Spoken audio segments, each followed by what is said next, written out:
오늘을 살아가는 묵상 시간입니다. 오늘 본문 말씀 이사야서 30장 3절부터 5절입니다. 그러므로 바로의 세력이 너희의 수치가 되며 애굽의 그늘의 피함이 너희의 수욕이 될 것이라. 그 반백들이 소안에 있고 그 사신들이 하네스에 이르렀으나 그들이 다 자기를 유익하게 못하는 민족을 인하여 수치를 당하리니 그 민족이 돕지도 못하며 유익하게도 못하고 수치가 되게 하며 수욕이 되게 할 뿐임이니라. 여러분, 이 세상은 어떤 사람을 도와준다고 할 때 그냥 무작정 도와주는 것이 아니라 반드시 어떤 투자의 의미가 담겨져 있습니다.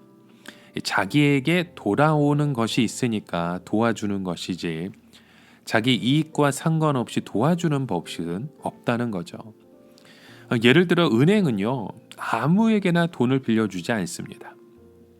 은행이 가장 중요하게 보는 것은 돈을 갚을 능력이 있느냐 하는 것이죠. 그 사람이 갚을 능력이 없다고 판단이 되면 아무리 사정을 해도 절대로 돈을 빌려주지 않습니다.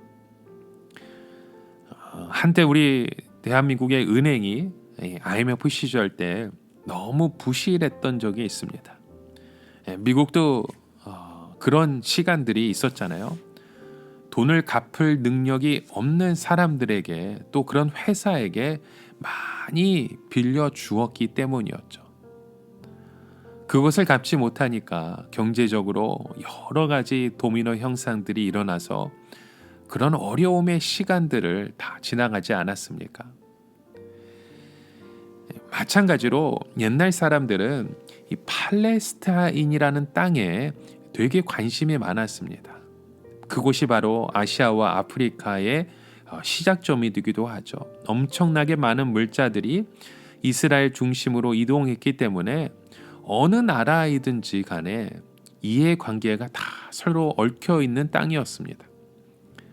그러나 당시 애굽이 유다를 도울 수 없었던 이유가 무엇인가 보게 되면 우리가 자세한 건 알 수 없지만 이 두 가지를 생각할 수 있습니다. 하나는 애굽 자체의 내부 사정인 것이죠. 오늘 본문 말씀 속에 보면 유다의 사신들이 내부 깊숙이까지 들어갔다고 말씀합니다. 그 방백들이 소안에 있고 그 사신들이 하네스에 이르렀다 말씀하죠. 이 소안과 하네스는 애굽 중부 내륙 지방의 말씀입니다.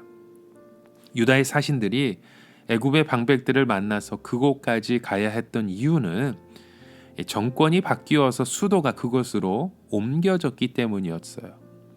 아마도 구스 계통의 사람들이 쿠데타를 일으켜서 이 수도를 그곳으로 옮긴 듯합니다.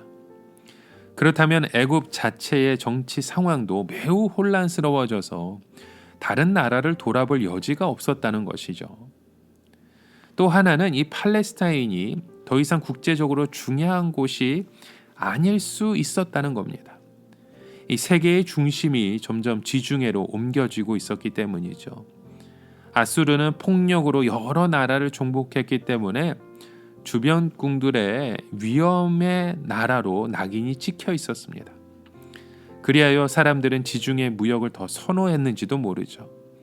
한때는 그 팔레스타인이 세계의 중심이었습니다. 그러나 이제는 더 이상 세계의 중심이 아니었고 점점 세계의 중심은 다른 곳으로 이동하고 있었던 것입니다. 그래서 유다가 사신을 보내 군사 동맹을 맺어도 이 애굽은 실제적인 도움이 되지 못했다는 것이죠. 여러분, 우리 그리스도인들도요, 우리가 어려움이 처했을 때 당장 어떤 사람을 찾아가야 될까, 누구에게 도움을 요청해야 될까, 그런 생각을 합니다. 예수 믿지 않는 식구들이 될 수도 있어요. 그래도 식구들이니까 좀 도와주겠지라는 생각할 수 있잖아요. 아니면 신앙이 없는 옛 친구를 생각할지도 모릅니다. 그들을 찾아가면 옛정을 생각해서라도 조금은 도와줄지 모른다고 생각하겠죠. 그러나 한번 그들의 입장에서 생각해 보십시오. 그들의 눈으로 볼 때 우리는 이미 필름이 끊어진 사람들과 같습니다. 신앙생활을 한다고 연락들 끊고 만나지 않다가 어느 날 갑자기 힘들다고 나타났을 때 그들도 상대하기가 보통 어려운 건 아니겠죠. 분명히 내 형제이고 가족이고 옛날에 친구인데 그동안 전혀 교제가 없었다가 갑자기 내가 힘들어져서 내 사업이 망해서 나의 돈이가 필요해서 그렇게 찾아갔다면 그 사람들이 뭐라고 생각하겠습니까? 그러기에 세상 사람들은 평소의 연주를 이 생명처럼 중요하게 생각합니다. 그것이 끊어지면 필요할 때 아무 도움도 기대할 수 없기 때문이죠. 근데 여러분, 하나님의 백성들은 이 세상에서 우리는 다 끊어진 사람들입니다.